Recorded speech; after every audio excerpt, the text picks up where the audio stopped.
সুপ্রিয় দর্শক, আমরা অবস্থান করছি শহীদ সৈয়দ নজরুল ইসলাম মেডিকেল কলেজ ও হসপিটালে। আজ রোজ বুধবার সকাল 7 ঘটিকায় শহীদ সৈয়দ নজরুল ইসলাম মেডিকেল কলেজ হাসপাতালে নার্স দুইজন রোগীকে ভুল ইনজেকশন দিয়ে মেরে ফেলেছে।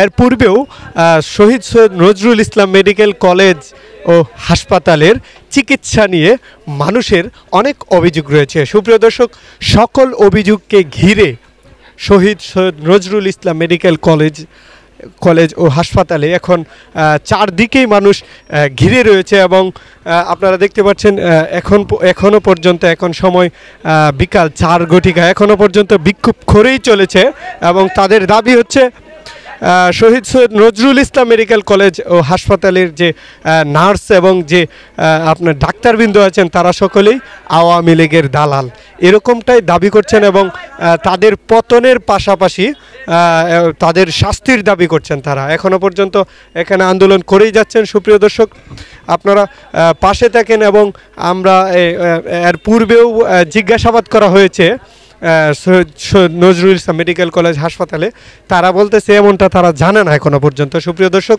এখন পর্যন্ত মানুষের তাহলে এত অভিযোগ কেন মানুষের এত অভিযোগ? এবং প্রত্যেকটা রুগী কিন্তু আপনার এখানে প্রত্যেকটা রুগী এখানে আপনার অভিযোগ করতেছে যেন তারা ভুক্তভোগী, প্রত্যেকটা মানুষই তাদের হাতে প্রতারণার শিকার হতে হচ্ছে এবং সঠিক চিকিৎসা তারা কোনোভাবে পাচ্ছে না বলে দাবি জানাচ্ছে। সুপ্রিয় দর্শক, আমরা বিস্তারিত জানাবো। আমি আছি আপনাদের সঙ্গে এনামুল হক জুনায়েদ।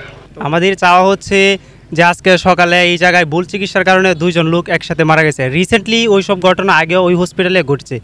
এই জায়গায় মহাপরিচালক যিনি ছিল উনি বলছে যে সিস্টার নাকি মানে 2টা ওষুধের কালার একই, এইভাবে পেস্ট লাগিয়ে দিয়ে দিছে। কিন্তু আমাদের প্রশ্ন হচ্ছে ওরা কি পড়াশোনা করে চাকরি নাই কালার কেন দেখবি? ওরা তো পড়ালেখা দেখে তারপর ইনজেকশন দিবি। এখন এই জায়গায় যে সেনাবাহিনী অফিসার ছিল ওসি আসছে জানার, ওনারা কথা বলতেছে একটু পর আমাদেরকে ওনারা এসে জানাবি।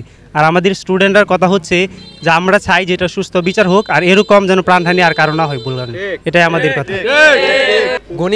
গণিত ক্লাস করাইতো আমাদের সৃজনশীল মডেল ইন্টার গার্ডেনের টিচার, মানে কোচিং সেন্টারের। আমাদের কোচিং হয়েছে দুলদিয়া বাজার, নতুন বাজারে, গোসিয়াটার দিকে। ভর্তি হয়েছে কালকে না আজকে সকাল 8টা বাজে আমরা আইছি স্যার। তারপরে আওয়ার পরে বলে ইঞ্জেকশন দিছে, তারপরে মারা গেছে। আর আমরা জানি না কি অসুখ আছিল, মানে বেশি গুরুতর ছিল না। আমাদের ক্লাস করে আইছে কালকে আয়া ক্লাস করে তারপরে আজকে কইছে যে আমরা একদিনের মধ্যে দিছে যে তোমরা একদিন পরে আমি চিকিৎসা করে তারপরে তোমরা ক্লাস করবো আবার। আর আমরা ক্লাস করা হইল না। আমরা জিজ্ঞাসা করছি কি বলছে, কি উত্তর দিছে এই যে নার্স যে ছিল, হ্যাঁ কালার দিকে ইঞ্জেকশন দিছে, এই কালারের মতো দিছিল বলে আগে। এর লাগে এটা দেওয়ার পরে তারপরে 2টা দিছে এক রকম দেখতে, তারপরে দেওয়ার পরে কতক্ষণ পরে মারা গেছে। আরেকজন মারা গেছে সাথে, এই সেম ইঞ্জেকশন দিছে।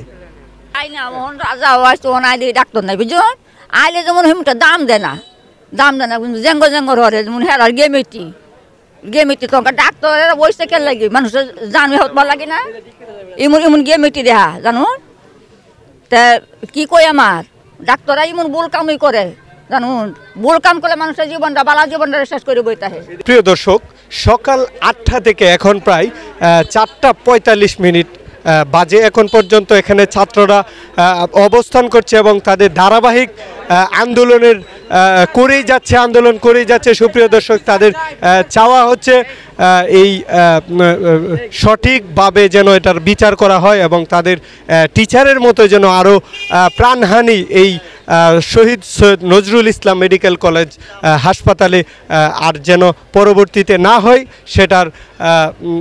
সেটার চাওয়া রেখে এখন পর্যন্ত তারা এখানে আন্দোলন করেই যাচ্ছে এবং তাদেরকে সেনাবাহিনী বলেছে আপাতত যেন তারা এটা তদন্ত করে দেখার পরে তাদেরকে সিদ্ধান্ত দেওয়ার পরেই তারা এখান থেকে স্থান ত্যাগ করবে এবং তাদের আন্দোলন বন্ধ করবে। সুপ্রিয় দর্শক, এই পর্যন্তই আমার কাছে ছিল পরবর্তী তথ্য আপনাদেরকে জানানোর চেষ্টা করব। আমি আছি আপনাদের সঙ্গে এনামুল হক জুনায়েদ, নিউজ নগর।